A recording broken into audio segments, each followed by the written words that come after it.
Uhuru stance on teachers. President Museveni to address the public on the death of Internal Affairs Minister. And Ethiopia celebrates its new year towards the end of the current year.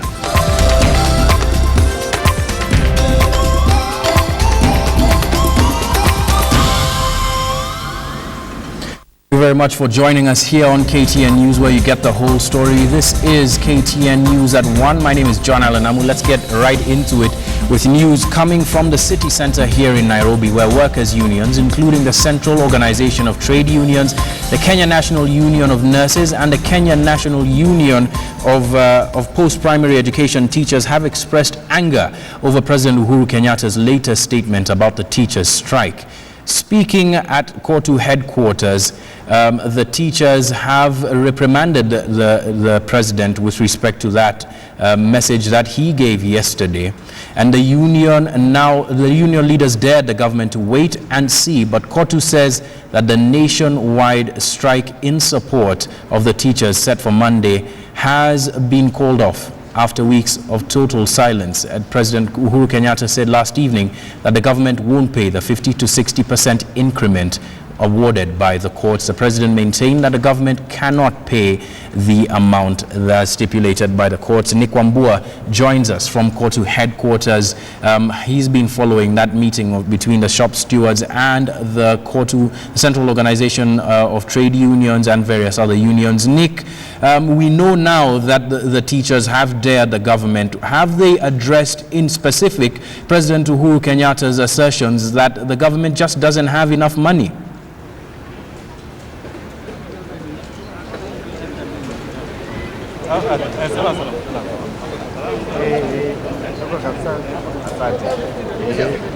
Nick Wambua, can you hear me?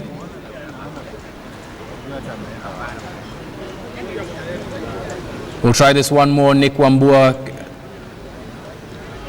It is a meeting of the entire KOTU Executive Board, meeting with the stewards of the KOTU organization to finalize the meeting or the strike notice that they had planned to have a strike on Monday. And they're saying that they're not going to back, even after the president said that the meeting, or rather the payments to the teacher, that is a 50 to 60%, is not going to be affected, as the government does not have the enough funds to do the additional payments to the teachers.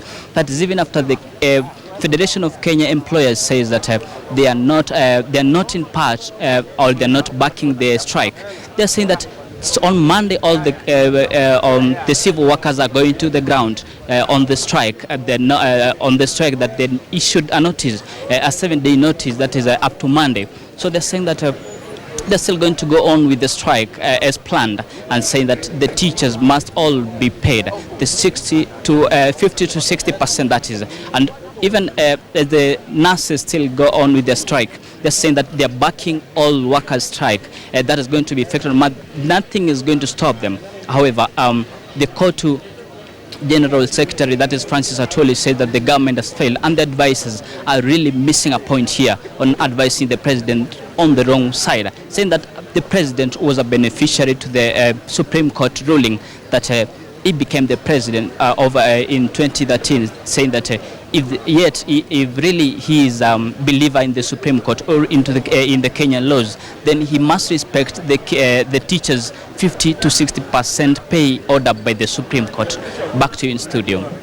All right, very many thanks, Nick Wambua, joining us live from KOTU headquarters there in the city center. Well, you've heard it, the KOTU as well as other unions are standing by the teachers with respect to their strike and are following the strike notice that was issued this past week, lapsing on Monday. They are saying that they will carry on with their threat to strike and call a nationwide strike of different unions. This, of course, flying in the face of what the president said with respect to the unions' pay, the teachers' pay rather. Now, the union's anger follows the declaration of President Uhuru Kenyatta made after meeting top officials of the ministries on education and the National Treasury as well as Teacher Service Commission. And as the teachers' unions vowed to stay on strike. The president vowed not to pay.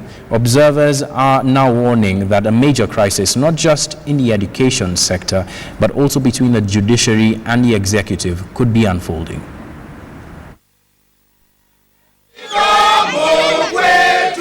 As teachers continue locking horns with their employer TSC over their 50 to 60% salary increment affirmed by the Supreme Court last month, President Uhuru Kenyatta's latest statement now dashes the hopes of the striking teachers.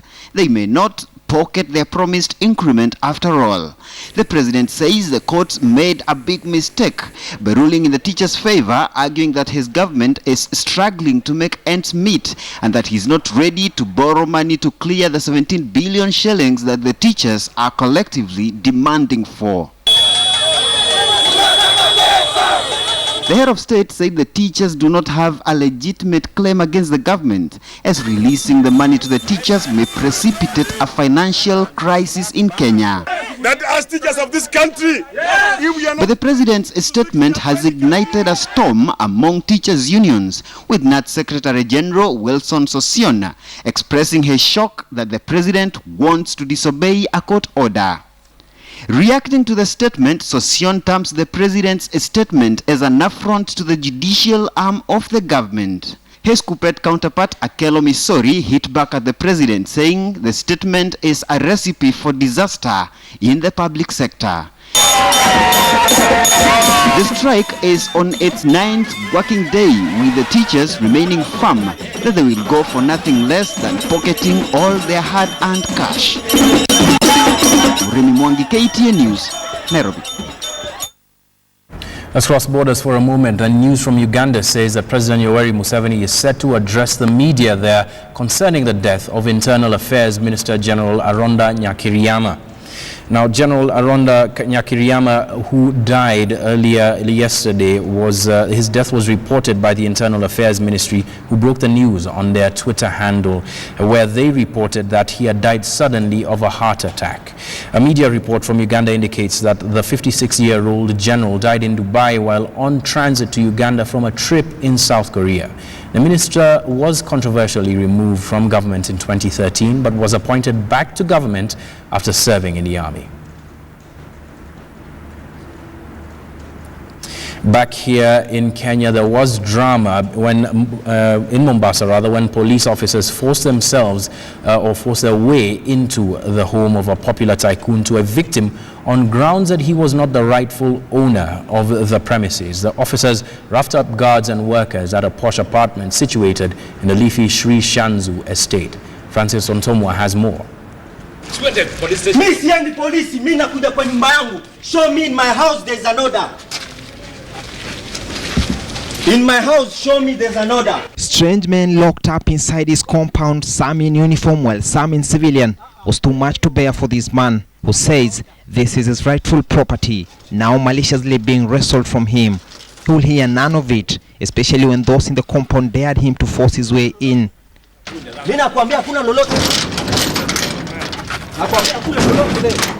His gate chained to bar anyone from accessing the posh apartment. Fuad Abdallah, a Mombasa businessman, will run crazy with rage. Atuoneshe kama yeye ana title ina jina yake, anioneshe.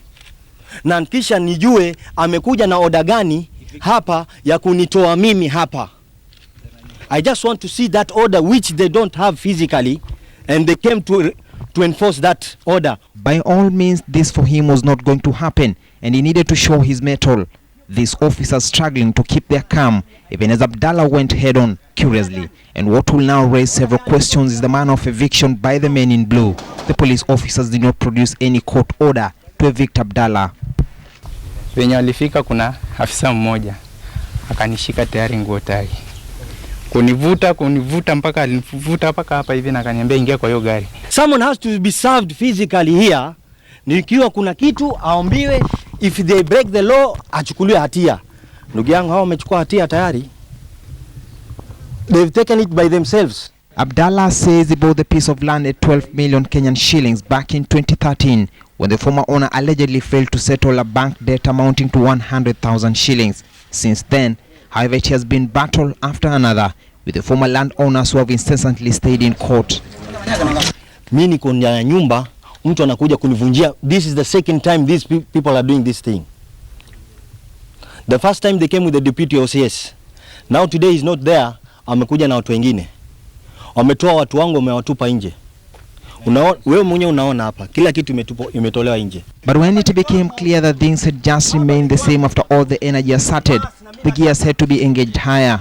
A truck was brought to play the bulldozer, and within a fraction of a second, the entry became clear. Inside the compound, police manned affairs as the former owner, the man at the center of the push to repossess the apartment, Moses Meta, was watching his opponents. And for him, the scheme to take away his land will not go unchallenged. We filed a case against KCB and the guys who bought the house and the auctioneers who sold the house. So what we got from the High Court in Nairobi, we got a status quo to stay in the house. So these guys came to court in Mombasa and said that we need to be paying them rent. But you see, the case is in KCB, in High Court Nairobi. And at least for the moment, Abdallah was having the last laugh as he ordered his workers to resume their duties. Both parties have vowed to stand their ground and defend their interests. Francis Ontomwa, KTN News, Mombasa. Back now to some more employment disputes. Striking Nairobi County health workers have defied threats by Nairobi County Governor Evans Kidero to go back to work or risk being sacked. The nurses held a demonstration from Uhuru Park to City Hall to raise their grievances. They maintained that they will not report back to work until their problems are addressed by the county government of Nairobi. For the past 4 days, striking Nairobi County health workers have stayed away from hospitals. Instead, they have been meeting here at Uhuru Park to deliberate on their game plan.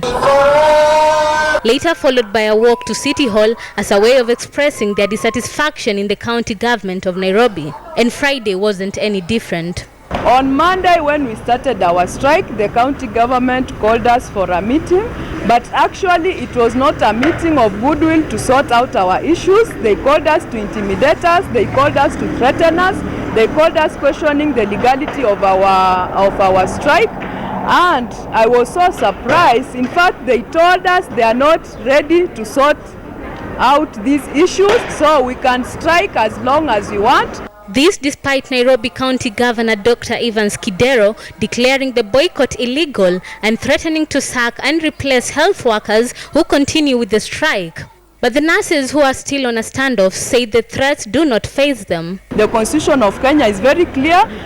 We never had counties, but after elections we had counties. So even them, as far as I'm concerned, if they're saying the Kenya National Union of Nurses is an illegal entity in Nairobi County, then they are also an illegal entity in Nairobi County. Governor Evans Kidero also said the Kenya County Government Workers Union was the only recognized union.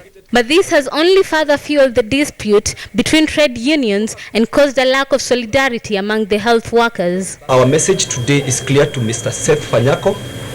With his leadership of pessimism, immorality and unethical activities, he should desist. And we are very categorical that we shall not hesitate to use his own means to retaliate with equal but more stronger force to show him that we have the might and we have what it takes to continue with what we are doing. Elsewhere in Kakamega County, the nurses are dancing to a different beat, that of satisfaction after the county launched an agreement between Kakamega County and the Kenya National Union of Nurses that is expected to work in favor of health workers in the region. This is a clear demonstration of our joint commitment to industrial peace and harmony. Once we have the agreement between us and the government, we are able to engage fairly, clearly and legally.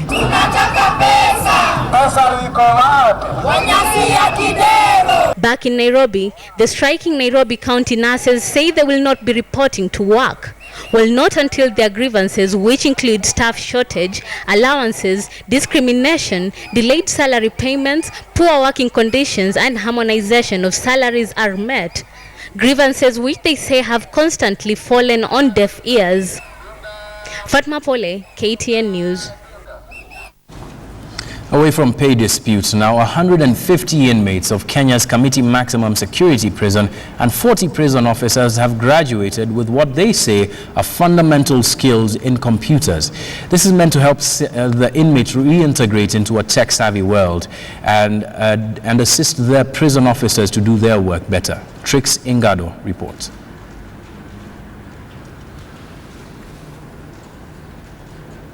It all, every step a show of enthusiasm and hope, a hope that has been strengthened by their new qualifications in fundamental computer skills.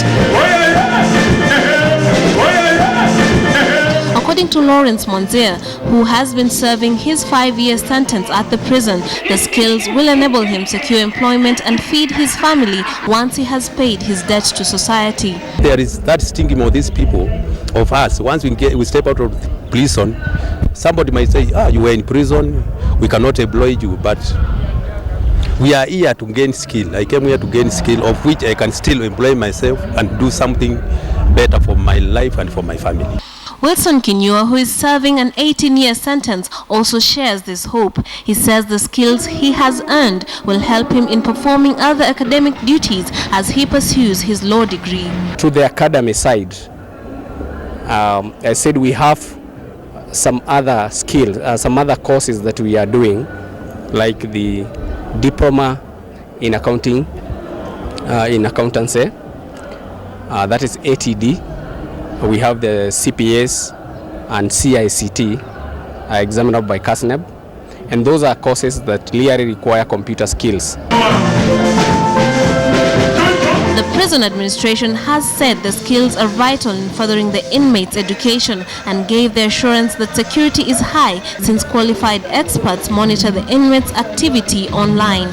We felt it was important to also impart computer skills to our inmates, because even today they are having programs that are packaged through the computer. So without empowering them, then they will not be able to partake most of these programs. We are also taking into consideration the security measures that are needed when handling the computer training for inmates, because we know also technology can be abused and it can be a threat to security. Through this partnership, we have seen a number of graduates get through the courses. As I've mentioned today, we have seen 159. Before we saw 100, and 40 members of staff have also qualified in the same process. The program that is sponsored by Zetech University started in 2012 and is expected to continue in other correctional facilities countrywide. Trix Ingado, KTN News. Ethiopian nationals living in Mombasa celebrated their new year with pomp and glamour and color at Mombasa's Sheba Lounge last evening. Ethiopia, which is one of the only 2 African nations that were never colonized, ushered in the new year according to their calendar, that is 7 years behind the normal calendar. Traditional Ethiopian foods were served to guests, as many for the first time got treated to Ethiopian renditions of popular songs. Mombasa County Executive in charge of tourism, Job Tumbo, led the celebrations. 3 top Ethiopians have confirmed participation in the upcoming Mombasa Marathon, slated for the 27th of this month.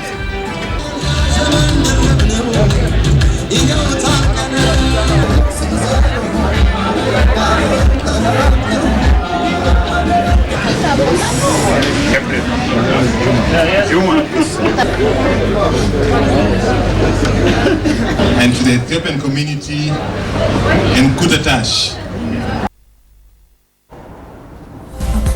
We'll take a break now here on KTN News, but don't go too far. We're coming back with more news after the break, including updates from Saudi Arabia on that crane tragedy in Mecca's Grand Mosque. Stay tuned.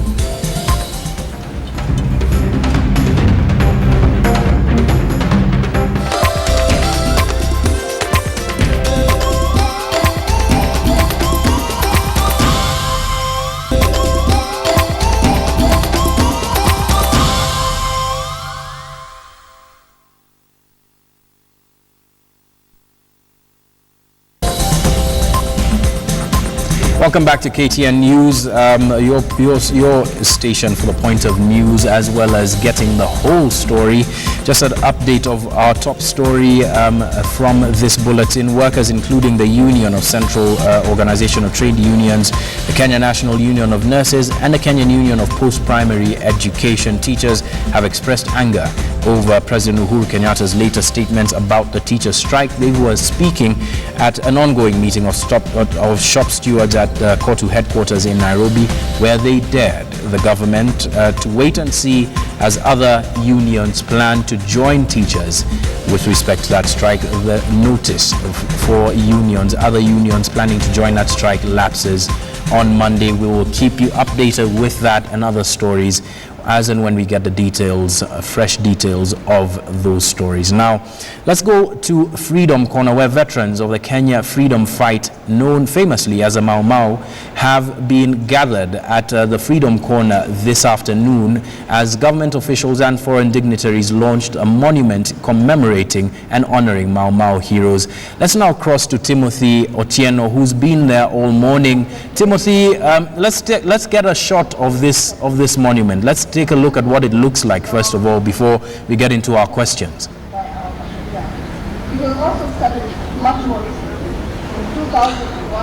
Oh yes, thank you very much, John Alanamu. We are live at Uhuru Park grounds, the Freedom Corner, and the subject matter here today is the launch of a monument, a memorial monument in honor of the Mau Mau War veterans. Now the monument, I'm actually standing in front of it. It's a monument that has cost the British government 90,000 euros, which is about 50 year for this complete construction, and today is the official launch. And as you said, Namu, they are both local and foreign dignitaries. Function is going on. On to my left, the CS for Foreign Affairs, Amina Mohammed, is making her speech here at the event. Remember, Namu, this is a culmination of a lawsuit filed in the year 2009 against the British government for ill treatment that took place during the colony 1960. Now, during that lawsuit that was filed in 2009, it culminated to a ruling in 2015, and basically the ruling had three parts in it. The first part was that the British government was to issue a statement was issued by the Foreign Secretary. His name was Mr. William Hague. He's no longer the Foreign Secretary in the British Council, and that statement was one part of the ruling. The second part of the ruling, Namu, was the payment of 2.7 billion Kenya shillings to the Mau Mau veterans, and there were actually about 5,228 Mau Mau veterans who were paid. Now the final part of that ruling in 2013 June was that a monument was to be built. But I'm going to go right now to the crowd. There are a lot of people here wearing red shirts written Mau. One of them, his name is George Chege. He's going to be telling us how does he feel, what is his take on the developments today. Je, unahisi aje kama wale mmoja wa wale ambao walipigania uhuru wa Kenya na kuona siku ya leo? Mimi nashukuru Mungu sana kwa vile alitusaidia kupigana na kutoka kwa wakati huo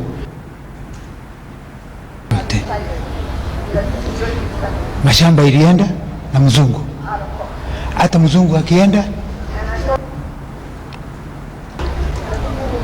na wengine walinyang'anywa mashamba yao na wazungu.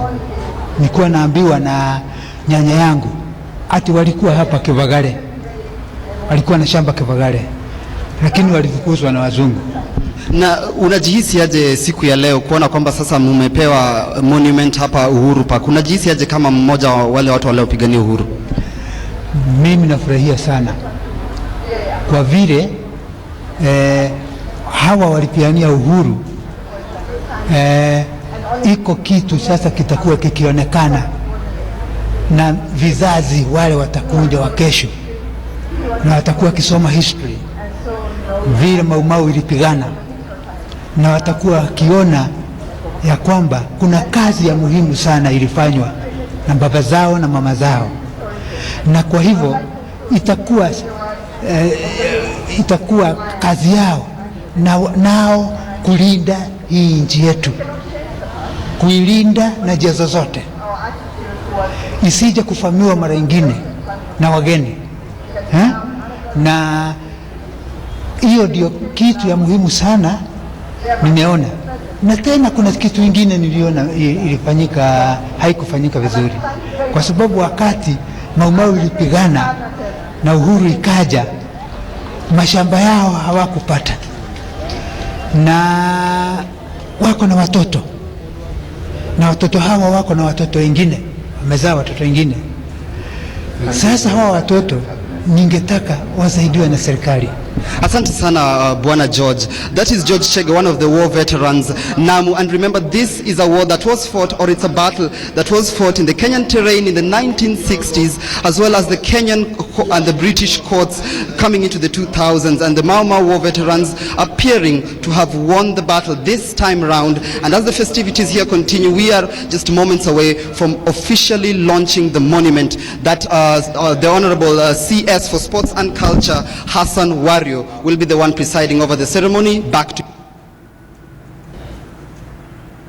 All right, thank you very much, Timothy Otieno. Very, very interesting words there from that Mau Mau war veteran. Indeed, there has been no plaque, no memorial to commemorate the struggles of the Mau Mau fought between 1952 and 1961, the period of the emergency in Kenya's history. That acknowledgement coming late perhaps for a lot of them, but still an acknowledgement all the same. That's where we're going to leave it on KTN Newsdesk, but not before we remind you of the top stories that we've been following for you at this hour.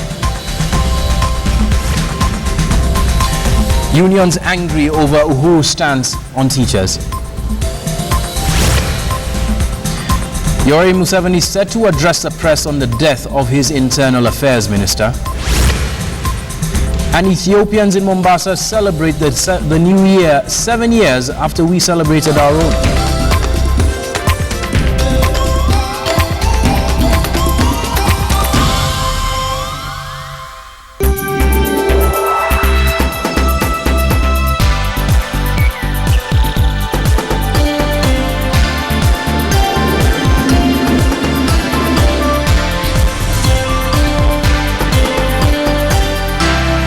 This is KTN. Welcome home.